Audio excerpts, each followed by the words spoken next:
सध्या दोन्ही राष्ट्रवादीच्या विलीनीकरणाचं नेमकं काय होणार याकडे दोन्ही पक्षाच्या कार्यकर्त्यांच्या नजरा आहेत. पण सध्या विलीनीकरणाचा प्रस्तावच नाही असं प्रफुल्ल पटेलांनी सांगितलंय. शरद पवारांचे राष्ट्रवादीचे नेते आशावादी असले तरी दादांच्या राष्ट्रवादीचे नेते तयार दिसत नाहीयेत. पाहुयात त्यावरचा रिपोर्ट. ते विलीनीकरणाच्या संदर्भामध्ये प्रश्न उपस्थित करत आहेत. आज तो विषय आमच्या पुढे नाही. प्रफुल्ल पटेलांनी पुन्हा एकदा स्पष्ट केलं की दोन्ही राष्ट्रवादीच्या विलीनीकरणाचा विषयच आज नाही. स्थानिक स्वराज्य संस्था अर्थात महापालिका आणि जिल्हा परिषदेच्या निवडणुकीपुरतीच एकत्र येण्याची चर्चा झाली होती असं प्रफुल्ल पटेल म्हणाले. म्हणजे सध्या विलीनीकरणाचा मुद्दा बारगळला हे पटेलांच्या बोलण्यातून स्पष्ट झालं. अनेक लोक आता सगळेच म्हणायला लागले की त्यांचीच चर्चा झाली आणि आम्हाला काहीच माहीत नाही असं तर होऊ शकत नाही. स्थानिक क्षेत्र जिथे आपला इन्फ्लुएन्स जास्त आहे तिथे आपल्याला अडचण होणार नाही ही एवढी चर्चा. आणि त्याच्यानंतर दादाचे टीव्हीवर मी 2 इंटरव्ह्यूज या मागच्या 10 दिवसामध्ये बघितले की त्यामध्ये त्यांनी फार स्पष्ट केला होता की आता कुठेही माझ्या समोर हे प्रस्ताव नाही, फक्त मी जे करतोय स्थानिक स्वराज्य संस्थेसाठी. ते विलीनीकरणाच्या संदर्भामध्ये प्रश्न उपस्थित करत आहेत. तो विषय आता पहिलं आमच्या पक्ष, आमच्या घर, आमच्या विधिमंडळ हे सगळं सेटल केल्यानंतर बाकीच्या काही असेल तर विषय आम्ही तेव्हा बघू. आज तो विषय आमच्या पुढे नाही. प्रदेशाध्यक्ष सुनील तटकरे असो की राष्ट्रीय कार्याध्यक्ष प्रफुल्ल पटेल, दोघांचंही म्हणणं आहे की विलीनीकरणाची चर्चा झाली नाही किंवा 12 फेब्रुवारीची तारीखही ठरली नाही. आणि असं काही झालं असतं तर आमच्याशीही चर्चा केली असती. तर शरद पवारांच्या राष्ट्रवादीच्या नेत्यांचं म्हणणं आहे की 12 फेब्रुवारीलाच निर्णय जाहीर करायचं हे ठरलं होतं. जिल्हा परिषदेची निवडणूक झाल्यानंतर आपण मर्ज करू अशी अंतिम चर्चा आम्ही केली. दुसऱ्या दिवशी 17 तारखेला सकाळी 8 ते 9, 9:30 पर्यंत त्यांच्या पवारसाहेबांच्या गोविंदबाग या निवासस्थानी आम्ही सगळे भेटलो. त्यांनी त्यात शिक्कामोर्तब केलं. त्यावेळी ते म्हणत होते की 6-5ला मतदान आहे, 7ला निकाल लागतील, 8-9ला लगेच करून टाकू. मी 8-9ला नाही आहे म्हटलं, त्यामुळे 10 किंवा 12ला करू. दादा म्हटले, जयंतराव म्हणतात 10-12 तारीख तर 12 तारीख करू. असं आमचं 12 तारखेचा दिवस ठरला.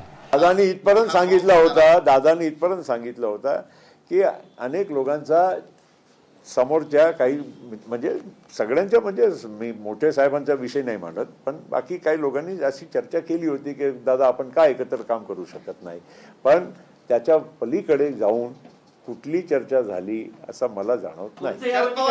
आणि मला वाटत नाही की माझ्यासारख्यांना बाजूला करून काही दादांनी निर्णय घेतला असेल. अजितदादांची एकत्र येऊन काम करण्याची इच्छा होती का? तर होतीच. अपघाताच्या 15 दिवसांआधीच प्रचार सभांमधून शरद पवारांच्या कामाचं कौतुक करत झालं गेलं गंगेला मिळालं, आता एकत्र येऊन काम करायचंय असं अजित पवार म्हणालेले आहेत. इथं हिंजवडीला IT पार्क कोणी आणलं? आदरणीय पवार साहेबांनी आणलं. आम्ही यावेळेस तुतारीला आणि घड्याळाला बरोबर घेतलंय. आम्हाला वाद घालायचा नाही. मागचं झालं गेलं गंगेला मिळालं, आता आपण सगळ्यांनी एकोप्याने काम करायचंय. अजितदादांचं अपघाती निधन झाल्यानंतर शरद पवारांच्या राष्ट्रवादीच्या नेत्यांसोबतचा बैठकीचा एक व्हिडिओही समोर आला. ही बैठक 17 जानेवारीची असून इथे एकत्र येण्याबद्दल चर्चा झाल्याचं जयंत पाटलांनीही सांगितलं. पण आता विलीनीकरणाच्या चर्चा सुरू झालेल्या असताना मुख्यमंत्री फडणवीसांनी विलीनीकरणाच्या चर्चाच फेटाळल्या. चर्चा कुठलीही अंतिम स्टेजला जर गेली असती तर अजितदादांनी आम्हाला सांगितलं असतं, आमच्याशी चर्चा केली असती. कुठली तारीख जर ठरली असती तर ते आमच्या सरकारमध्ये आहेत आणि सरकारमध्ये आमच्याशी शेअर न करता ते असा निर्णय घेऊ शकतील का? त्यामुळे आता पवारसाहेबांचं त्यांचं काय बोलणं झालं, कोणाचं त्यांचं काय बोलणं झालं, मला याची कल्पना नाही. आमच्या पुरतं मी सांगतो की अशा प्रकारच्या तारखेची माहिती आम्हाला नाही. विलीनीकरणाबाबत अजितदादांनी आम्हाला काहीही सांगितलं नाही असं फडणवीस म्हणाले. मात्र दादांचे राष्ट्रवादीचे मंत्री हसन मुश्रीफांचं म्हणणं आहे की दादांनी सांगितलं की भाजपकडूनच ग्रीन सिग्नल मिळाला नाही. दादांची काय इच्छा होती असं वाटते? कारण तुम्ही देखील दादांच्या जवळचे होतात, नेहमी त्यांच्यासोबत तुमचा वावर आहे. नाही, ते असं म्हणायचे की भारतीय जनता पक्षाने अजून ग्रीन सिग्नल दिलेला नाही असं त्यांचं मला सातत्याने सांगणं होतं. म्हणजे एका बाजूला पवार साहेबांना देखील सोबत घ्यायचं आणि दुसऱ्या बाजूला भाजप सोबत देखील राहायचं, हा असा समन्वय साधण्याचा प्रयत्न कुठेतरी मग अजितदादा. नाही, अजितदादांचा प्रयत्न कदाचित असेल की बाबा सगळे एकत्र होऊन आपण करू, परंतु ज्या पद्धतीनं शरद पवार साहेबांचा ह्याला विरोध होता भारतीय जनता पक्षावर जायला,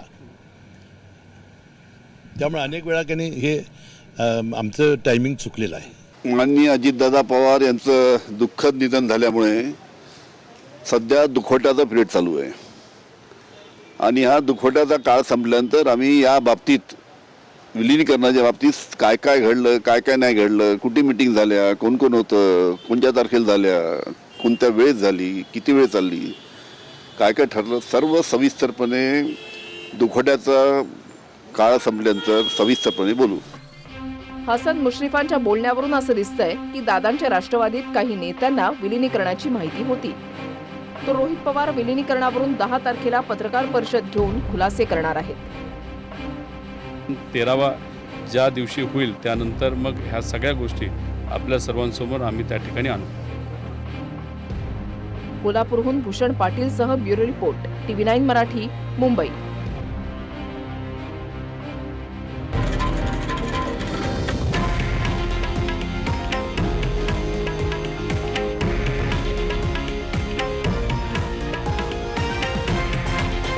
हे आहे देशातील नंबर 1 न्यूज नेटवर्क आणि आपण पाहत आहात TV9 मराठी, एकमेव.